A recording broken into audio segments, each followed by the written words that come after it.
दोस्तों, यदि आप क्रेडिट कार्ड या फिर किसी भी तरह के लोन का सेटलमेंट करवाते हैं, तो सेटलमेंट करवाने के बाद आपको 2 काम करने बेहद ज़रूरी हैं।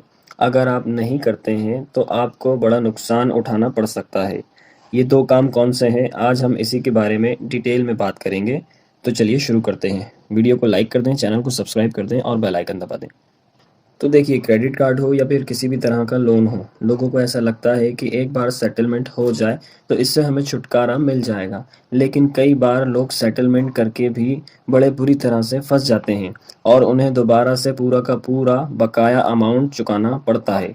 वो इसलिए होता है क्योंकि सेटलमेंट के बाद जो कुछ करना होता है वो नहीं कर पाते हैं या फिर उसे तवज्जो नहीं दे पाते हैं।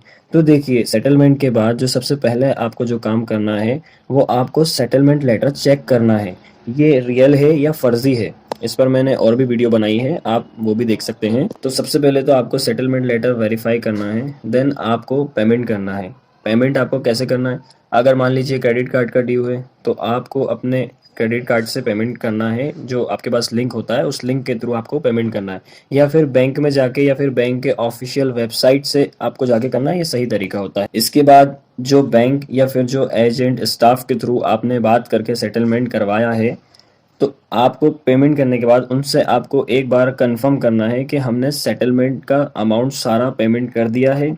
एक बार आप अपने बैंक से कंफर्म कर दीजिए, ताकि आप ये श्योर हो जाएं कि हमने जो पैसा दिया है वो बैंक के पास चला गया है, बीच में किसी एजेंट ने आपके साथ चीटिंग नहीं करी है। तो ये तो आपका लीगल काम एक नंबर में हो जाएगा। अब बात आती है दूसरी, नंबर 2, सेटलमेंट के बाद एनओसी लेना। एनओसी यानी नॉन ऑब्जेक्शन सर्टिफिकेट। ये एक बैंक की तरफ से आपको मिलता है, और जब भी आप सेटलमेंट करते हैं या सेटलमेंट की बात हो रही होती है, तब आप इस बारे में भी बात कर लें कि सेटलमेंट के पेमेंट करने के तुरंत बाद हमें एनओसी भी चाहिए। एनओसी का मतलब ये होता है कि बैंक आपको एक लेटर देती है, और उस लेटर का मतलब ये होता है कि बैंक का आपके ऊपर कोई भी किसी भी तरह का कोई बकाया नहीं रहा।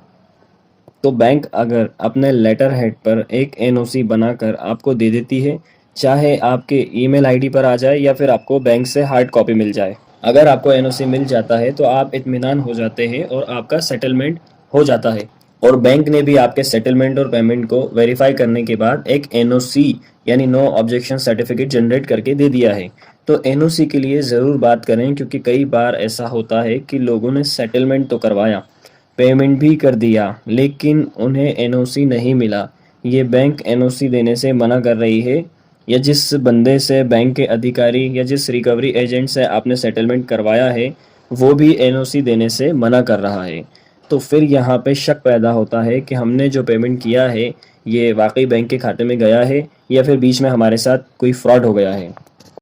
तो इस तरह की चीज़ें हमारे सामने आती हैं, तो कई बार लोगों को उल्टा डबल डबल पेमेंट करना पड़ जाता है। तो इसी वजह से एनओसी लेना बेहद ज़रूरी होता है, ताकि ये कंफर्म हो जाए कि ये जो पेमेंट हमने किया है ये हमारे लोन अकाउंट यानी हमारे खाते में अपडेट हो गया है, बैंक तक हमारा पैसा पहुंच गया है और बैंक ने हमें एनओसी जनरेट करके दे दी है।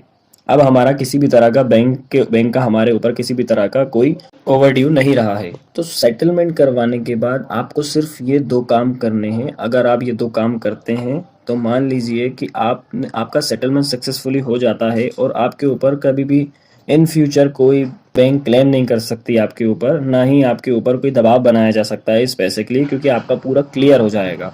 तो इसीलिए इन सब बातों को ध्यान में ज़रूर रखें, और जब भी सेटलमेंट करें तो इन सब चीज़ों का पूरी तरह से ध्यान रखकर ही सारी चीज़ें करें। तो उम्मीद करता हूँ ये वीडियो आपको अच्छी लगी होगी। अच्छी लगी हो तो चैनल को सब्सक्राइब कर दें, बेल आइकन दबा दें, वीडियो को लाइक कर दें।